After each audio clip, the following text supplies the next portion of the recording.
Il y a deux façons rapides et gratuites de soutenir ma chaîne YouTube. La première, c'est de laisser un pouce bleu si la vidéo te plaît. La deuxième, c'est de regarder une publicité gratuitement sur ma page Utip dont le lien est en description. Merci à tous. Salut les devins, c'est Saikyo. Nouvelle vidéo ce matin, j'espère en tout cas que ça sortira le matin, avec le résumé complet, en français bien évidemment, j'allais oublier de le dire, du chapitre numéro 48 de Dragon Ball Super. Je vous ai proposé jusqu'à hier soir une vidéo avec les tout nouveaux spoilers, quelques images qui ont fuité, etc.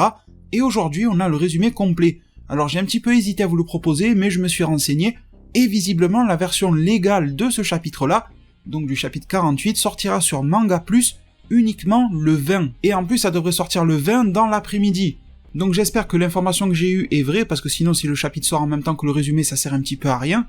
J'espère sincèrement que cette vidéo-là vous sera utile. Si c'est le cas, n'hésitez pas à la soutenir, comme d'habitude, le pouce bleu, etc. Vous connaissez.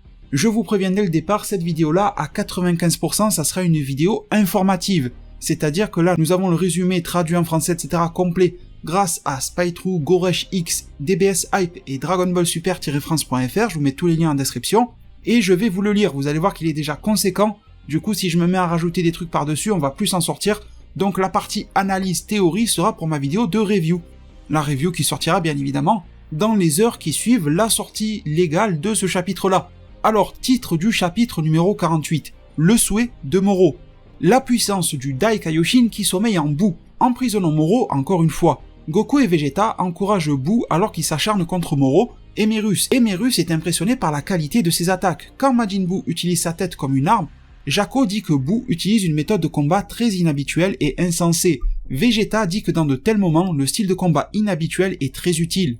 Goku mentionne que même s'il semble que la magie de Moro n'ait aucun effet sur Buu, Buu semble toujours beaucoup plus fort qu'il ne l'était auparavant. Merus dit que Buu aurait peut-être pu libérer son potentiel caché en retrouvant la mémoire du grand Kaioshin. Mais cela en réalité dépasse même ses propres attentes.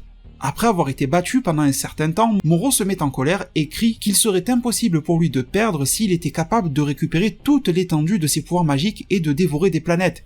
Buu commence alors à se moquer de Moro en disant que, bien qu'il soit un fripon complet par rapport à lui-même, il continue de chercher des excuses pour expliquer sa défaite, ce qui, entre guillemets, n'est pas cool. Donc, guillemets, je pense citant les paroles de Buu. Je poursuis la lecture, Goku, Vegeta et Merus continuent de regarder le combat, et Goku dit que Buu peut facilement gagner si les choses continuent comme cela. Merus convient que Buu domine complètement Moro, mais celui-ci est capable d'utiliser une vaste gamme de pouvoirs magiques afin de renverser la tendance. Il lui conseille donc d'utiliser cette technique pour s'assurer que Moro ne puisse pas contre-attaquer. Buu déploie alors bientôt 4 copies de ses propres mains afin de fixer Moro au sol, ce à quoi Moro semble terrifié lorsque soudainement le ciel s'assombrit. Tout le monde se demande alors pourquoi tout à coup la nuit est apparue, mais Goku et Vegeta se rendent compte que quelqu'un a invoqué Porunga. Cranberry a réussi à invoquer Porunga, et une page ou une case le montre en train de tuer un vieux Namek avec son fusil à rayon. Cranberry affirme qu'en tant que guerrier de la classe supérieure dans les anciennes forces de Freezer, il est plus que capable de s'occuper des jeunes et des vieux Namek. Le premier souhait de Cranberry auprès de Porunga est de panser ses blessures, car il est sur le point de mourir, et bien évidemment Porunga accorde immédiatement le vœu. Goku remarque que si Cranberry est en mesure d'exécuter ses 3 souhaits rapidement, les choses pourraient mal tourner. Goku et Vegeta décident alors de se rendre près de Porunga. Moro contacte rapidement par télépathie Cranberry et lui dit de se dépêcher et que Porunga restaure pleinement ses pouvoirs magiques. Une fois que Moro a pleinement retrouvé ses pouvoirs magiques, il est capable de se libérer de l'emprise de Buu et se précipite vers Porunga, plus rapidement que Goku et Vegeta. Cranberry est sur le point de faire le 3e et dernier souhait.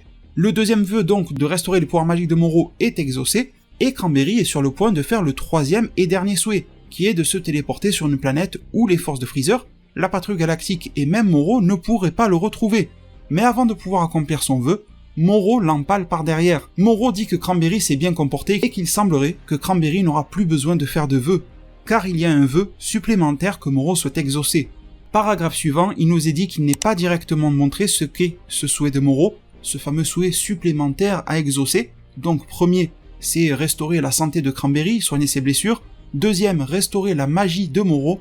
Et troisième, un vœu qui nous est toujours secret. Pendant ce temps, Merus, Jaco et le reste de la patrouille galactique montent à bord de leur vaisseau spatial et voient Porunga à proximité. Goku et Vegeta rattrapent finalement Moro qui vient de terminer son dernier souhait. Goku est extrêmement en colère après avoir remarqué que Moro a tué tout le monde, ce à quoi Moro répond en disant qu'en fait c'était Cranberry qui a fait cela, Vegeta demande à Moro quel est son souhait. Moro dit qu'il souhaite retrouver pleinement ses pouvoirs magiques, mais Goku dit qu'il reste encore un souhait, et qu'il ferait mieux de le révéler. Moro répond en disant qu'ils vont bientôt comprendre, et qu'il n'a plus aucune raison de les combattre et se téléporte ensuite. Et la patrouille galactique se présente, et Boo dit que le pouvoir de Moro n'a pas augmenté simplement parce qu'il a retrouvé ses pouvoirs magiques, mais que Moro envisage probablement aussi de dévorer cette planète. Boo va soigner donc le petit Namek SK, mais dit que les deux autres ne peuvent pas être soignés car ils sont visiblement morts. Bientôt, le sol commence à trembler et tout le monde suppose que c'est Moro qui tente de vider la planète de son énergie. Boo se dirige alors vers Goku et Vegeta, touche leur visage et restaure leur endurance. Lorsque Goku et Vegeta lèvent les yeux pour remercier Boo, ils s'aperçoivent qu'il s'agit en fait du grand Kaioshin. Le Dai Kaioshin salue tout le monde et dit que pendant qu'il combattait Moro, lui et Boo ont décidé de changer de place l'un avec l'autre. Petite mention spéciale à la théorie du Majin Buu Skype, bref, il dit aussi qu'ils ont encore le temps de vaincre Moro avant qu'il ne soit capable de dévorer complètement cette planète. Merus dit qu'il fera de son mieux pour aider Goku et Vegeta à se rapprocher de son vaisseau spatial et qu'ils devraient tous se méfier des pouvoirs magiques de Moro. Enfin, Merus dit qu'il sait que Goku, Vegeta et le grand Kaioshin, le Dai Kaioshin, peuvent le faire. Enfin, pour terminer, les devins, la preview, mini preview, que vous ne trouverez pas dans les versions Scan, Manga Plus, Viz, ou je ne vous y encourage pas, mais que vous ne trouverez pas sur les fantrades illégales, etc. Bien que je respecte ces teams-là, comme je vous ai déjà expliqué à maintes reprises sur ma chaîne, ils font du bon boulot, mais moi, par rapport à ma place, je ne peux pas encourager quelque chose d'illégal, je suis un peu coincé entre deux chaises, comme on dit, pour rester poli. Mais c'est uniquement une preview que vous trouvez à la fin du chapitre, version magazine V-Jump, sur le côté en vertical. Et cette preview du chapitre 49, qui sortira donc dans un mois, nous dit « VS Moro, : la bataille décisive finale de la nouvelle planète Namek ». Alors on va en rester ici les devins, c'est vrai que c'est très intriguant, on repense tous au spoiler que je vous ai sorti de Ryokutia qui nous disait ça ressemble à une sorte de fin d'arc ou quoi. Je suis très intrigué, alors je vous ferai toute mon analyse, vous dire si ça m'a plu ou pas, hein, tout ce qui se passe une fois que j'aurai le chapitre plus les trades sous mes yeux de manière normale, hein, comme un manga se lit. Un résumé c'est un résumé, un manga c'est un manga, c'est pas la même chose. L'effet au moment de la lecture n'est pas le même, là c'est vraiment pour vous informer alors que le manga c'est une œuvre qui s'apprécie en tant que telle. Mais là, ce qui me titille le plus, c'est forcément, j'ai la tête tournée vers le futur, le fameux chapitre 49. Est-ce qu'on se dirige vers une ouverture de l'arc vers autre chose, ou est-ce qu'on se tourne vers une clôture de l'arc? Alors certains y verront dans cette phrase la bataille décisive, eh bien, ce que ça veut dire, hein, la bataille décisive et finale, et qui va clôturer l'arc dans 1-2 chapitres, un truc comme ça, ou d'autres y verront un autre sens, la bataille décisive de la nouvelle planète Namek, donc ce ne serait la bataille décisive que de la nouvelle planète Namek, mais ce conflit-là pourrait aller ailleurs, sur Terre, ailleurs dans l'univers 7, ailleurs dans le multivers. Voilà les devins, comme promis, je vous ai informé, j'espère que cette vidéo vous a plu du fond du cœur.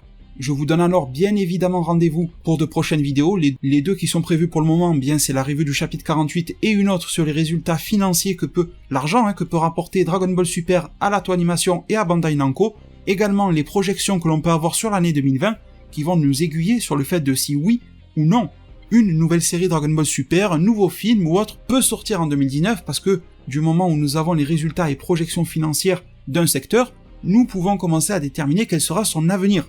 Du coup les devins, les rendez-vous sont pris. Merci infiniment à ceux qui se rendront également sur ma page Utip pour me soutenir gratuitement. Je suis sûr que maintenant vous connaissez tous comment ça fonctionne. Le pouce bleu pour soutenir cette vidéo là. En tout cas je vous remercie du fond du cœur, prenez tous extrêmement bien soin de votre futur. Dites-moi bien évidemment si pour vous ça sent la fin de l'arc ou pas. Et à plus pour de prochains arts divinatoires.